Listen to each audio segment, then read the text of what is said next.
Hello दोस्तों, मैं करता हूँ आपका स्वागत आपके चैनल स्टडी विद सौरभ में।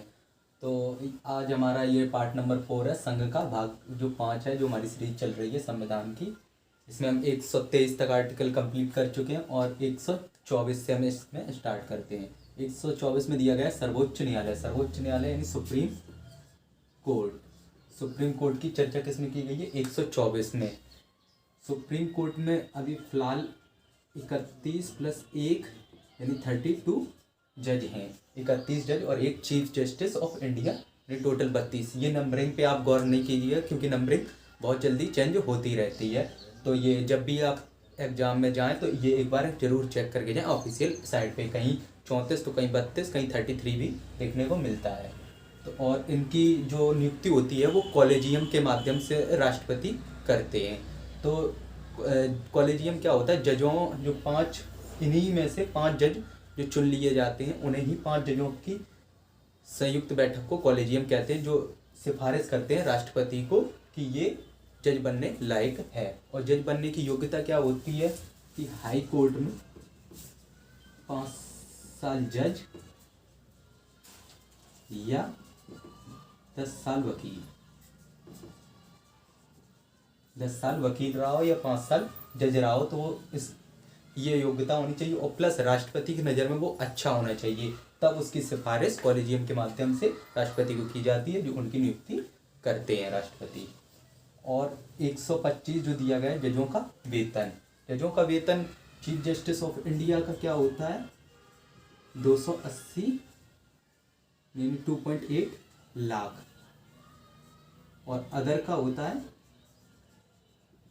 2.50 लाख। यानी चीफ जस्टिस ऑफ इंडिया जो होते हैं उनके होता है 2,80,000 और इनका कितना होता है? 2,50,000। और ये हमारा आता है 126 CGI अनुपस्थित। यानी CGI जो होते हैं चीफ जस्टिस ऑफ इंडिया, वो अगर अनुपस्थित होंगे तो उनकी जगह पे जो ये 31 बचे हैं, इन्हीं में से कोई एक मेंबर को चुन लिया जाता है वरिष्ठ को, और उसे एक थोड़े समय के लिए बना दिया जाता है जब तक ये अनुपस्थित होते हैं। और 127 तदर्थ न्यायाधीश एडॉक जज, यानी जब जजों की संख्या कम पड़ती है तब इस को एडॉक जजों को बुलाया जाता है। एडॉक जज कहाँ से आते हैं? हाई कोर्ट से। हाई कोर्ट से आते हैं सुप्रीम कोर्ट में। और सिफारिश कौन लगाता है? चीफ जस्टिस ऑफ इंडिया लगाता है कि हमारे पास कमी है, तो हाई कोर्ट से राष्ट्रपति मंगाता है। लेकिन हाई कोर्ट का जो चीफ जस्टिस होता है वो दे या न दे, वो उसकी मर्जी होती है। 128 में आता है सेवानिवृत्त जज। तो सेवानिवृत्त जज जो रिटायर हो चुके हैं जज, उनकी इसमें वर्णन किया जाएगा। अगर कमी पड़ती है जजों की तो उन्हें बुला लिया जाएगा और केस को सुलझा लिया जाता है। और ये देख रहे हैं आप कि 32 ही अभी जज हैं जो, तो इसीलिए केस बहुत डिले होते हैं, क्योंकि इंडिया 130-35 करोड़ की जनसंख्या में मात्र 32 तो बहुत ही कम जजों की संख्या है। 129 देख लीजिए, सुप्रीम कोर्ट का निर्णय और अभिलेख न्यायालय। सुप्रीम कोर्ट का जो निर्णय होगा वो अभिलेख न्यायालय की भांति कार्य करेगा। सुप्रीम कोर्ट ने अगर कोई एक स्थिति पर अगर नियम दे दिया है, तो वो स्थिति पर जो नियम बना दिया उन्होंने, वो नियम एक पर्टिकुलर नियम बन चुका है। अगर उसी जैसा केस मिलता है तो वही सजा उस व्यक्ति को भी दे दी जाएगी। यानी एक अभिलेख न्यायालय एक न्याय के तहत वो कार्य करता है। 130 सुप्रीम कोर्ट का स्थान। सुप्रीम कोर्ट का स्थान कहाँ है? दिल्ली में। कहाँ है? दिल्ली।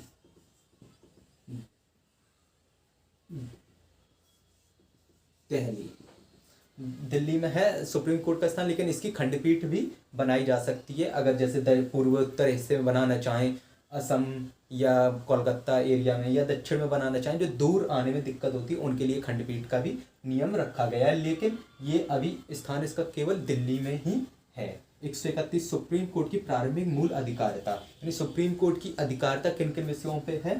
तो ये 3 विषयों पर है।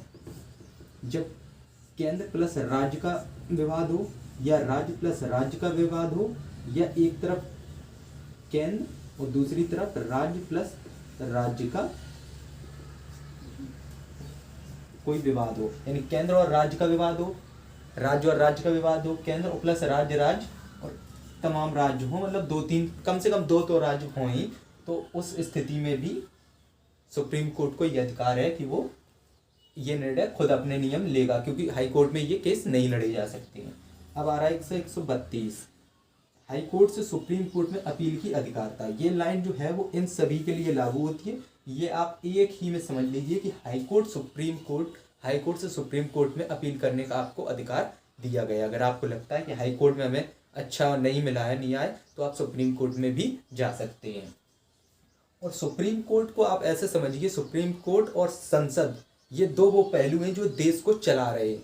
अगर सुप्रीम कोर्ट उछलने की कोशिश करता है तो उसे संसद दबा सकती है महाभियोग के माध्यम से। और अगर संसद को लगता है कि हम पावरफुल हैं और आगे बढ़ने की वो प्रयास करती है, तो जो अपनी ये सर्वोच्च न्यायालय है वो उसे दबाने का, यानी उसके नियम कानून रद्द करने का वो अधिकार रखती है। यानी सर्वोच्च न्यायालय को संविधान का रक्षक कहते हैं।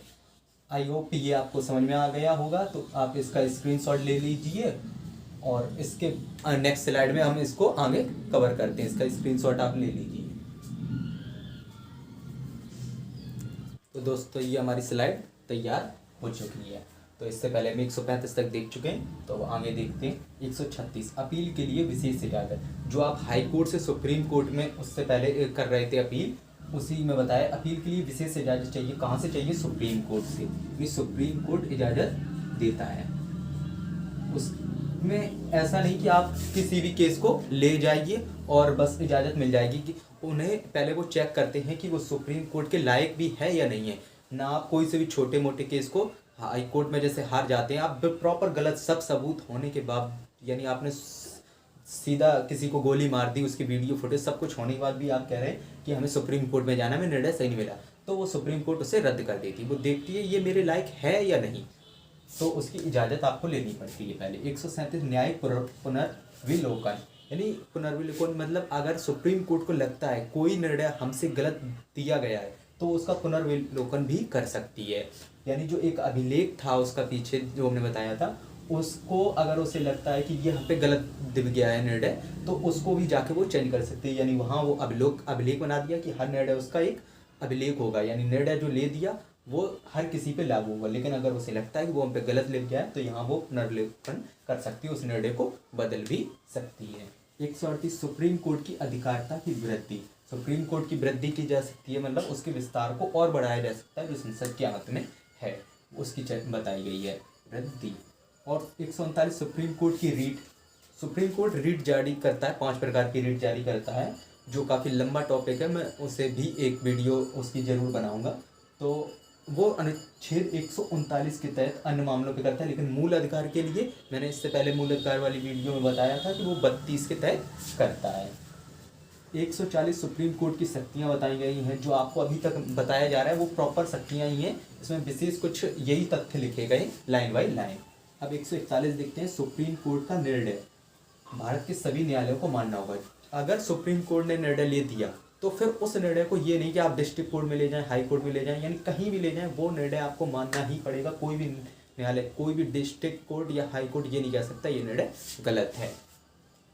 और उसके बाद आता है हमारा 142, किसी विवाद पर निर्णय से पहले भी वह आदेश दे सकता है। यानी कोई विवाद बहुत ज़्यादा फैल चुका है, तो उसे शांत रखने के लिए वो कह देता है कि अभी इस निर्णय को हमने ले लिया है, तो इस पे ये निर्णय है कि आप न वो पक्ष या ये वाला पक्ष, दो पक्ष ज़्यादातर लड़ाई होती है, तो दोनों पक्ष को वो कह देता है कि आपका भी ये जिस एक खेत के पीछे लड़ाई हुई, ना आपका वो अभी खेत है, ना दूसरे पक्ष का है, तो उस जमीन को सरकार के हिस्से में आ जाए। हिस्से में क्या, वो अभी उसे अधिग्रहण कर लेती है, ना उसे कुछ काम करने देती है उस खेती पे, ना उस व्यक्ति को जिसने केस लड़ा, यानी दोनों व्यक्ति को हटा दे, तो वो आदेश पहले दे सकती है। और निर्णय आने के बाद जिसका भी वो खेत निकलता है उसे वो प्रदान कर देती है।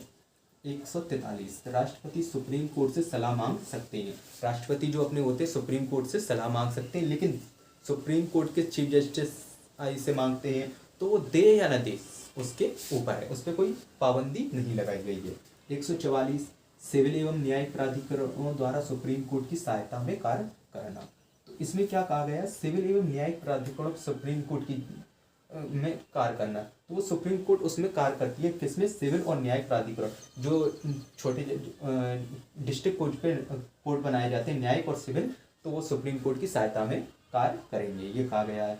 और 145, सुप्रीम कोर्ट अपने नियम बना सकता है। सुप्रीम कोर्ट अपने नियम बना सकता है कि वो कैसे किसी व्यक्ति को अपने में लाएगा, यानी जो कॉलेजियम व्यवस्था उसे भी चेंज कर सकता है। यानी जो सुप्रीम कोर्ट अपने निर्णय को खुद बनाता है उससे संसद नहीं बनाती है। एक तरीके से इस तरीके से समझ लीजिए। 146 सुप्रीम कोर्ट के अधिकारियों व सेवकों का वेतन चीफ जस्टिस आई और जज निर्धारित करेंगे। यानी जो उसमें सेवक होगा, अधिकारी होंगे, कुछ भी, एक टाइपराइटर से लेकर एक झाड़ू लगाने वाले का वेतन सब कुछ निर्धारित सीजीआई करता है। सरकार कुछ उसमें हस्तक्षेप नहीं करती, क्योंकि अगर अधिकारियों का सब कुछ सरकार को दे दिया जाएगा तो वो अपने मुख्य अधिकारी भरती जाएगी और इनकी हर बात लीक होने लगेगी। यानी प्रॉपर सब कुछ सुप्रीम कोर्ट, हाई कोर्ट यानी न्यायालय के ही अंतर्गत आएगा, जजों के ही अंडर, उसमें कतई ही सरकार की वो नहीं होती है। तभी आप देखते हैं कि सरकार अगर किसी से डरती है तो सुप्रीम कोर्ट, हाई कोर्ट यानी न्यायालय से ही डरती है, जनता को तो वो कुछ समझती ही नहीं है। अब 147 सुप्रीम कोर्ट भारतीय संविधान तथा अन्य कानून की व्याख्या करेंगे। ये सुप्रीम कोर्ट जो होगा भारतीय संविधान की व्याख्या यानी उसका वर्णन करेगा, उसमें क्या क्या है, और उस जो उसने कानून बनाए हैं उनको भी विस्तृत रूप से बताएगा कि इस कानून के तहत हम सजा दे रहे हैं। तो इसमें आपको ये काफ़ी इम्पोर्टेंट है। और एक हम वीडियो और बनाएंगे जिसमें मोस्ट इम्पोर्टेंट आर्टिकल रखे जाएंगे, क्योंकि ये जितने भी टॉपिक ये हैं पॉइंट, ये आर्टिकल वाइज नहीं पूछते। कुछ जैसे ये 136 अपील के लिए इजाज़त जो मांगते हैं, सुप्रीम कोर्ट की रीट ये जरूर पूछता है, 137 पूछता है। तो ये इस प्रकार से आप याद कर लीजिए। इसके बाद 3 अनुच्छेद और रह गए, उन्हें भी हम देख लेते हैं नेक्स्ट स्लाइड में। स्क्रीनशॉट आप इसका ले लीजिए। तो दोस्तों ये हमारी स्लाइड तैयार हो चुकी है। इसमें कैग, ये 148 से 151 तक कैग यानी comptroller and editor general of India यानी सीएजी से बोलते हैं शुद्ध। आप इसी सीएजी के नाम से ही पेपर में आपको मिलेगा, या हिंदी में बोलते हैं नियंत्रक एवं महालेखा परीक्षक। ये क्या होता है, जो सरकार जिस खर्चा करती है उसकी जांच करता है। तो इसकी जैसे शक्ति क्या कर, वही शक्तियों समझ लीजिए, जैसे वो उनके खर्चों की, सरकार के खर्चों की जांच करता है। और जो लेखा जोखा होता है उसका मेन अधिकारी यही होता है, कैग। और जैसे इसकी नियुक्ति कौन करता है, नियुक्ति करते हैं राष्ट्रपति।